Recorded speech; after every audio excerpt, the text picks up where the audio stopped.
Okay, this is the pull pump, and down here on the pull pump, if you look in this glass top here or this perspex top here, if the leaves are building up too much in there, we need to clean it out. So the technique to do this is we need to shut off 3 valves. Now the first valve you can shut off is here, so I'm just going to get this valve and turn it so that it's horizontal to the flow of the water. The next one is a bit more tricky. It's this one here. So I've just got a big pair of pliers that were sitting up on the shelf here. So I'll grab this big set of shifters, and I need to put them round this valve here and turn this valve. Oh, I've got it round the wrong way. I need to turn it round the other way. So I need to turn it this way, and it takes a bit of turning, and make sure it's fully open over that way. This is shutting off all the water before we open the system up. And then you'll see on here it actually says closed on one of these things here. So I'm just pushing this valve down and turning this around to the closed position.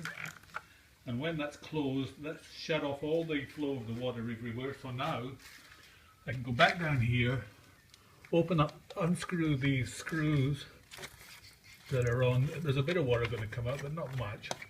So open that screw, and that just folds down, and similarly on this side. And that then folds down too. And so that's opened up the gate, and now I can just lift this whole unit off and put it aside. I'll just put it down there for the time being. And now I can easily access this basket and pull it out of the system here. And you can see there's a lot of leaves and rubbish in there. So I'm taking it over here. We're outside now, and I'm just going to turn it upside down, give it a bash. You can see all the rubbish that's come out there. Or can you? Hopefully you can. And then now I'm going to stop the video for a minute while I hose this out, and then I'll show you the procedure for putting it back together. Okay, I've got the system out here, and I'm just going to spray this to get rid of all the rubbish there. And so I have to stop every now and again, turn it around, spray a bit more, stop again, turn it around, spray a bit more, get rid of this stuff here. And I'll continue doing that until I've got rid of all the rubbish on there.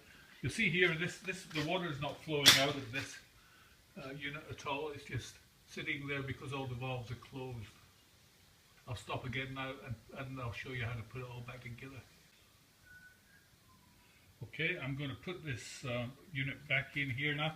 So you can see this basket is slightly wider at one end than the other, and you'll see that the opening of the where it sits is slightly wider at one end than the other. So I make sure I get the wide end in the right direction, put that down there, make sure the handle's down, and then I'll pick up the perspex, put the 2 lugs into the slots on the end of the pump there, push that down, make sure it's actually I should really just check all around the rubber seal here. There's a rubber seal going all around here. Just check and make sure that that's clean before I put this back in here. So that just clips in there. Those 2 retaining screws, just you need to put a bit of pressure on while you put them back up, and make sure you turn them down reasonably tight. It doesn't need to be super tight because the rubber is going to be doing the job largely of the sealing. So I'm just tightening that up. Then I'll go through the procedure again now of going back to that first valve, turning that back to filter, which is in the upright position, opening this valve and making sure that's okay, and then opening that one with the shifters, which is a bit more tricky but still possible to do. A bit fiddly. repeatedly in fact. But can be done. Okay, so that's, I'll put those shifters back up there, and now the acid test is going to be to make sure everything works. So there's two switches on this plug, so I'll switch the one that says man for manual and auto, and so I'll switch it to manual. That switches the pump on, and I just make sure the water's flowing here, through here, and it's not pouring out anywhere. Another little check I can do is going to the auto chlorinator and just make sure that there's LEDs there doing the right thing. So everything seems okay. It's no massive leaking coming out of that pump area, and I'll just shut off I'll just switch it back to automatic again, so it goes back to the timer.